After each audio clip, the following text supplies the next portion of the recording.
Hi, this is Josh from 406 Speedway, and today we're going to talk about gear ratios and why those matter.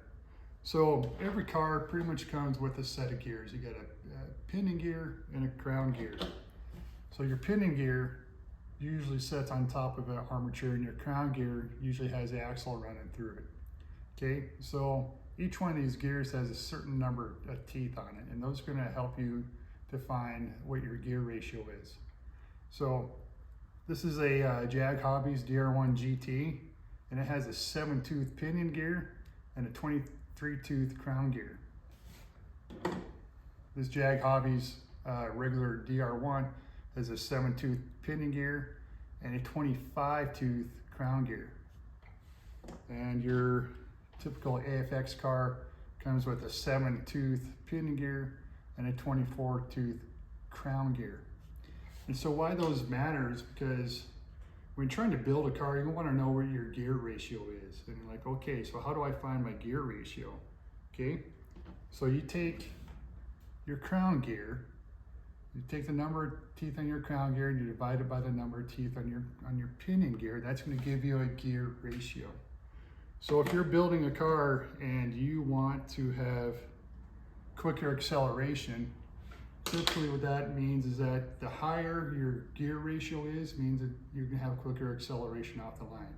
The lower your gear ratio is, you're going to have, more top end speed. So if you take your crown gear, teeth in your crown gear, and you divide it by the number of teeth on your pinion gear, that's going to give you a gear ratio. So for example,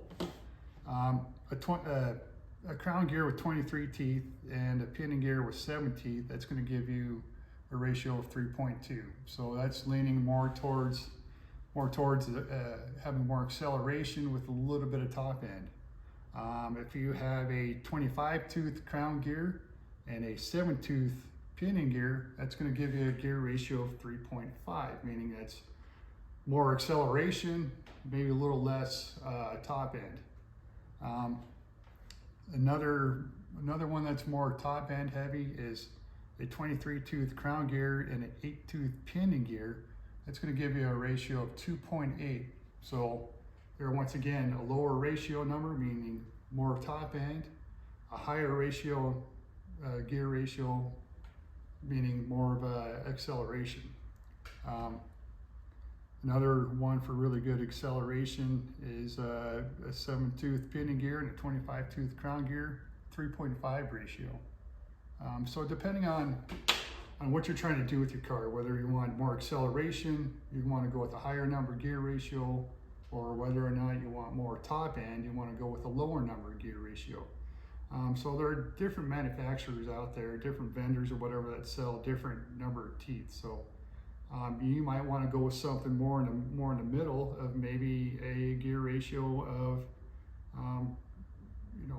23-tooth crown gear and 7-tooth pinion gear ratio of 3.2, or another gear ratio of 7-tooth pinion and 24-tooth crown gear with gear ratio of 3.4. So depending on what you want, whether you want more acceleration, more top end, or if you want the best of both and have kind of a middle of the road gear ratio, depends on what you want to do with your car.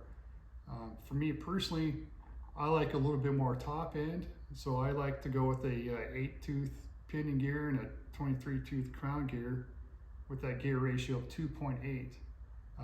My thing is that if I can achieve a greater reaction time, that's going to take up some of the slack or the lack of acceleration at the start line, and also be able to achieve more of a top end speed at the finish line. That's how I prefer to have it set up. Other people just want more of acceleration, so they want a higher gear ratio right off the bat, or they want more of a top end speed, so they want a lower gear ratio.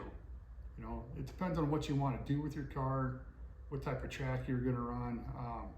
If you got an 1/8 mile track, you probably want to lean more towards a higher end gear ratio with a more of acceleration speed. If you got a 1/4 mile track, then you want a little bit of both. You want some acceleration with some top end speed, but it all boils down to personal choice and what you're really trying to do with your car. I hope this video helps someone out there, and that's pretty much it. So until the next time, We'll see you later. Thank you.